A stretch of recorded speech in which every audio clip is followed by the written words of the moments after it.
Hey, what's up, everybody? This is Gregg Diggs. And I guess, like a lot of you out there, I'm still trying to process the loss of the Queen of Soul, Aretha Franklin. It just seems like over the years, so many of my childhood musical idols have passed away, like James Brown and Michael Jackson, Prince, and so many, many more. But losing Aretha hit me very, very hard because I can't remember a time when Aretha Franklin wasn't a part of my life. And I know I was truly, truly blessed to get the opportunity to meet her and to write about that encounter in my book, The Musical DNA of Gregg Diggs. So, what I like to do right now is to read what I wrote in chapter 9 of my book about my incredible encounter with the Queen of Soul. So this is from chapter 9, The Musical DNA of Gregg Diggs.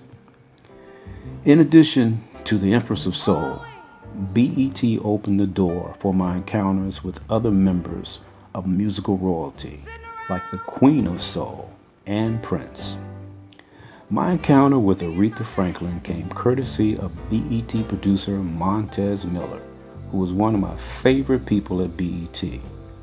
And I would soon find out that she was also one of Aretha's favorites as well. Montez invited me to be her guest for a private black tie gala for the Queen of Soul in Washington, D.C. And after waiting for over an hour, Aretha finally arrived at the gala, escorted by Reverend Jesse Jackson.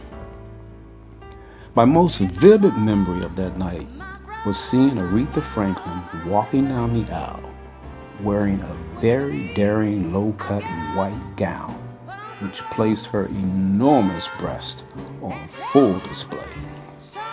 Every eye was on Aretha and her cleavage as she slowly walked to the center of the room. There were over 50 people in that room, but the Queen acknowledged only one of her subjects. Her face lit up with joy when she saw Montez. She waved her royal hand, and with a big smile on her face, she simply said, "Hi, Montez." It was very, very strange and somewhat eerie because Aretha didn't seem to care about anyone else or deemed it necessary to acknowledge the fact that other people were also in the room. She didn't speak to a single soul in that room at that time except Montez Miller.